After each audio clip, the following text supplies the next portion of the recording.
É isso mesmo, pessoal. Uma economista fez uma previsão nada boa para 2025. E nesse vídeo eu vou mostrar todos os detalhes do porquê essa previsão é tão preocupante. Segundo ela, o presidente está completamente desconectado da realidade e não faz a menor ideia do que está fazendo. Isso não é surpresa para ninguém, né? Mas o que realmente choca e chama atenção é que essa economista votou no Lula em 2022. Meus amigos, ela fez o L e agora está chorando também. Então, antes de acompanhar a matéria, já deixa o like aqui embaixo, que é super importante, e se inscreve no canal para não perder nada. Agora bora conferir. Mas antes, dá uma olhada nessa tela aqui, olha só o quanto a gente faturou com apenas uma notícia que a gente destacou aqui do Pablo Marçal. Se você quiser entender como fazer isso, né, ganhar dinheiro destacando as notícias aqui, repercutindo na internet, pode ser do Pablo Marçal, do seu time do coração, da seleção brasileira, fofoca, o que for, link na descrição para você. E a economista Helena Landau, diretora de desestatização do governo Fernando Henrique Cardoso, voltou a criticar o governo Lula. Landau, que votou no petista nas eleições presidenciais de 2022, manifestou-se por meio de um artigo publicado no Estadão na última quinta-feira. Na publicação, a economista apontou que o pessimismo, abre aspas, vai muito além da economia, fecha aspas. Helena também apontou que Lula acha que o único problema do país são os juros e que o petista está totalmente descolado da realidade, aspas novamente. Começou o mandato com a dívida representando 71,7% do PIB e pode terminar em 85%, fecha aspas. Perto de concluir o artigo, Helena Landau argumentou que, enquanto crimes de bagatela muitas vezes chegam até a Suprema Corte, decisões liminares perdoam dívidas de corruptos confessos, liberando muitos deles para voltar a fazer negócios com o Estado. Piotr, ela não é a primeira, né, economista que apoiou a campanha de Lula e agora tece várias críticas em relação à política econômica. Não é uma surpresa, o que surpreende é como esses economistas, tanta gente da Faria Lima, do mercado financeiro, teria acreditado aí que uma versão Lula 3 seria o quê? Diferente disso que a gente está vendo? Paula, a nenhum deles é dado o benefício da ignorância. Eles sabiam do que estavam falando, porque acreditaram é uma pergunta interessante. Mas eu costumo dizer que esse pessoal ligado à economia, sobretudo a Faria Lima, falamos disso na semana passada, eles de análise política eles não entendem absolutamente nada. Veja só que eles chegaram a acreditar, e esse era o argumento que eles usavam com muita frequência lá em 2022, é que o Lula de 2003 estaria de volta. Ignoraram o fato mais básico do governo Lula de 2003. Lá era o Palocci na economia, que tinha uma supremacia, não é só uma ascendência, ele tinha supremacia sobre o próprio presidente na área econômica. E naquele momento, qual era a dúvida sobre o governo Lula, herdando, obviamente, os 8 anos de Fernando Henrique Cardoso? Para onde vai a economia? Quem mandava na economia era o Palocci. O Lula 2, que foi todo aquele crescimento que todo mundo fala, era a China crescendo 15% ao ano e fazendo o mundo inteiro rico. Todo mundo vendeu para a China. Países com commodities, por exemplo, com excedente para vender, como é o caso brasileiro, também. Mais ainda, nesse caso. Ou seja, quando o Lula precisou só dele, das crenças dele, como agora, em 2023 e 2024, bom, nós temos aí 16 ou 17 meses de déficit na conta primária das contas públicas, ou seja, no cálculo das contas públicas. A gente não tem nenhuma ideia do governo, o plano de corte é horroroso. É ruim, é insuficiente, e mesmo assim levou todo esse tempo, foi votado aí na toque de caixa pelo Congresso Nacional. Por que eles chegaram a essa conclusão, movidos ao quê? Eles que têm que explicar. Talvez tenhamos aqui algumas suspeitas, né? Desconhecimento político é uma, mas mais que isso, é uma crença e uma irresponsabilidade, porque todos os números estavam expostos ali, tanto do governo Bolsonaro, do que poderia vir a ser o Lula. Porque o Lula era exatamente o que foi a Dilma, porque a Dilma foi o Lula. Foi exatamente o pensamento do lulopetismo na economia. Né? Gasto, expansão fiscal, essas coisas todas, que eles sabem muito bem o que é. Daí se dizer arrependido, bom, tudo bem, que bom, mas você vai fazer o que agora? Vai dizer o quê? Então insista, vá lá, faça mais palestras, faça minha culpa, insista, conte para todo mundo, para a gente não cair mais de novo em acreditar em essas pessoas. Não que eu tenha acreditado, não que muita gente tenha acreditado, mas enfim, são pessoas que de alguma forma têm alguma influência. Por que acreditaram? Por que foram tão a fundo dizendo, olha, o Lula em 2003 voltaria, ignorando a coisa mais básica do que foi o governo Lula, que era o Palocci, que obviamente não voltaria ao governo pelas questões políticas que todos conhecemos. Agora, está aí. Só que agora nós temos um presidente que tem um consórcio praticamente com o Supremo Tribunal Federal, que é quem garante a governabilidade dele hoje, porque ele tem problemas políticos sérios no Congresso Nacional. Em condições normais de temperatura e pressão, você teria hoje já um processo de impeachment no Congresso Nacional. Mas a gente não tem essa normalidade no Brasil hoje. A verdade é que você não tem a normalidade política. Pode ser que nós comecemos a recuperar isso no ano que vem. Bom, e hoje, apesar de o dólar avançar mais 1% e voltar ao patamar de R$ 6,19, o PT decidiu dizer que Lula traz sorte para a economia.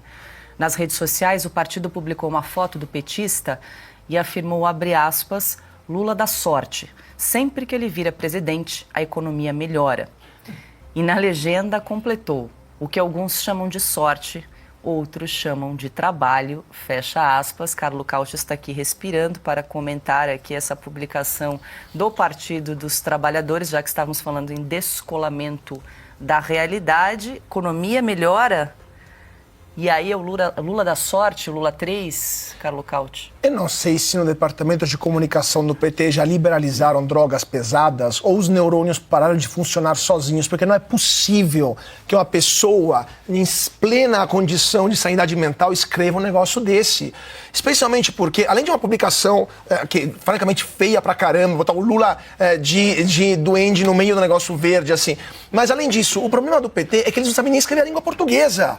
Como o Roberto Augusto. São um bando de bestas quadradas. Já parou o momento de criticar do ponto de vista econômico e chegou a hora de xingar esses caras. Vamos dar uma olhada como que eles criticam o Banco Central, dizendo que a culpa é do Campos Neto, que o dólar está subindo. Vamos ver como que eles escreveram a palavra dólar, como que eles escreveram. Vamos dar uma olhada. Mas a gente tem o meme que eles postaram em suas redes sociais para entender do que estamos falando. Não sei se a nossa produção consegue mostrar. Mas, enfim, enquanto eles procuram aqui, vamos ver o que eles estão falando. Bom, a economia vai bem, temos uma inflação que está subindo. Aqui, isso aqui é o que o PT teve a bárbara coragem de postar no seu perfil oficial, tentando criticar o Campos Neto e escrevendo que o dólar, com 2 L, né, porque agora a numerologia tomou conta do Departamento de Comunicação do PT, dólar atingir alta histórica de R$6. Né, milionário que deixou o dólar atingir a alta histórica de R$6. Essa é a turma que está entuchando o Palácio do Planalto.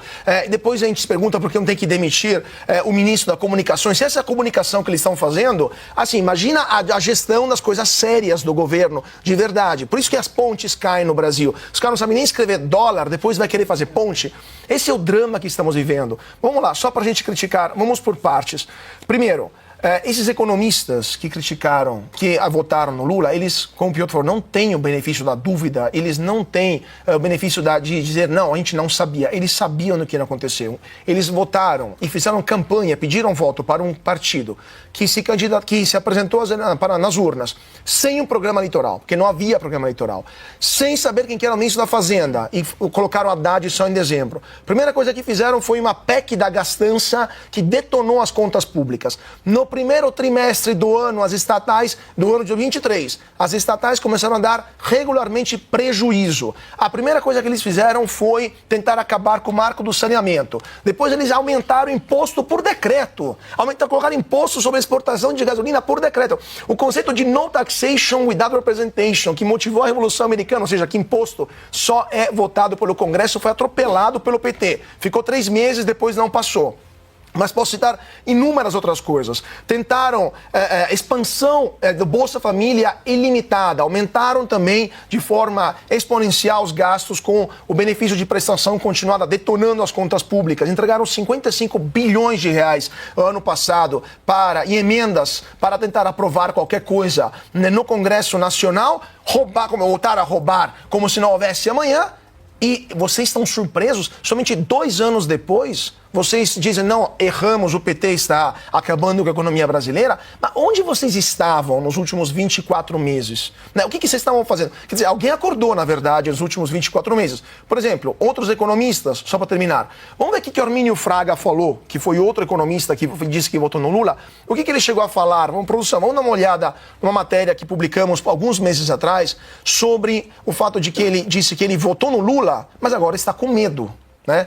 O próprio, o outro economista que disse que estava pessimista com o PT foi Meirelles, que também disse que ele votou no Lula, assim, mas agora está pessimista com o PT. O Meirelles que em dezembro de 2022 disse boa sorte para os investidores brasileiros, o famoso boa sorte day, porque ele achava que Lula iria dilmar, está dilmando. Ou seja, chegaremos no ano que vem com um juro a 17%, uma inflação que vai beirar os 5 ou 6 ou até mais por cento, uma recessão no segundo trimestre, um dólar indo para R$10, mas o Lula dá sorte para a economia. Augusto, eu quero trazer um vídeo que tem circulado aqui de maio desse ano do presidente Lula, mas você quer comentar aqui o Lula dá sorte? Ou...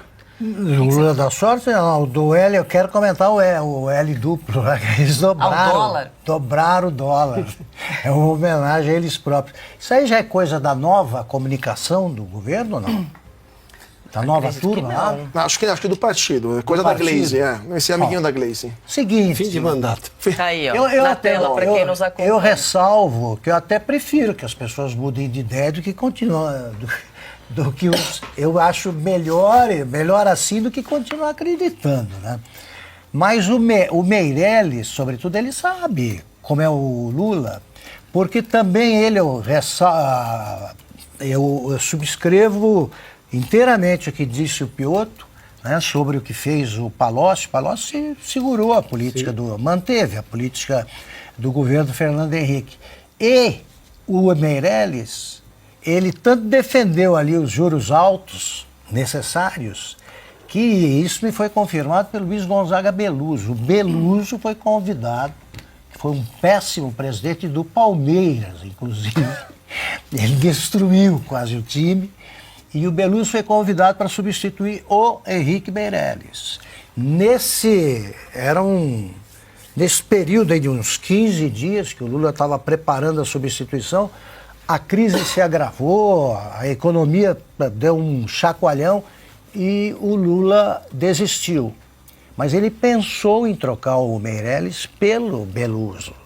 Então Meirelles teve de segurar o Lula várias vezes nessa ânsia de achar que gasto é vida. Então, tem problema. Baixa esse juro, para com isso, ele segurou muito. Então, mais estranho ainda é entender quem é que se engana com o Lula. Mas melhor assim do que continuar com eles, com essa turma aí, que fica escrevendo essas besteiras, né, culpando o Roberto Campos Neto, ele, o milionário, que acabou com a moeda, com o câmbio, é ele. Ele é uma bênção. Se ele não tivesse presidido o Banco Central com coragem, nós estávamos quebrados. É isso aí. Diga, Paula. Agora eu vou chamar o vídeo que tem circulado aí nas redes sociais, é um vídeo do presidente Lula de maio desse ano, para a gente comentar aqui algumas declarações do presidente. Nós queremos nos transformar num país altamente desenvolvido. Nós queremos estar entre as 6 maiores economias do mundo. Nós temos estabilidade jurídica, nós temos estabilidade fiscal, nós temos estabilidade econômica, nós temos estabilidade social e a gente tem uma coisa sagrada que é previsibilidade. Aqui a gente não faz nada nas caladas da noite.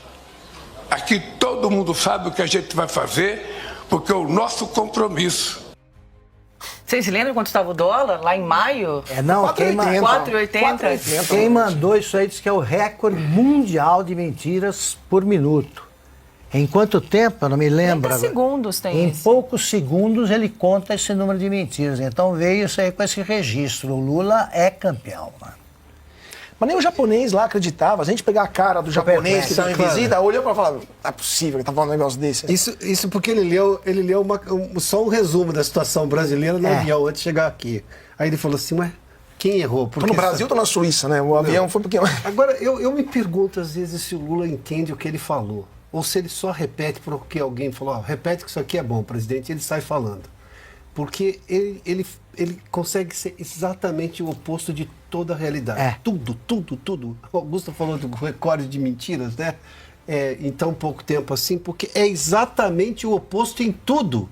Mas ele frisa, aqui nós temos previsibilidade. E diz com a boca cheia, assim.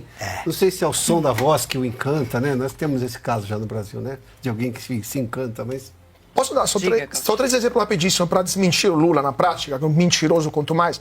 Previsibilidade econômica. Mentira. Eles iriam cortar gastos e propuseram, o Haddad propôs a cadeia nacional de isentar todos os brasileiros que ganham até R$5.000 do imposto de renda. Bomba fiscal de 50 bilhões inesperada. Previsibilidade jurídica. Uma das primeiras decisões do Supremo Tribunal Federal foi aplicar impostos de maneira retroativa até 2007. Previsibilidade, o que ele falou também? De institucional também. Ele falou de estabilidade jurídica, econômica, fiscal, social e previsibilidade. Ou seja, na jurídica já falamos, na fiscal já falamos, na política também. No cara não consegue aprovar nada no Congresso. Tá falando o quê? É o delírio total do presidente.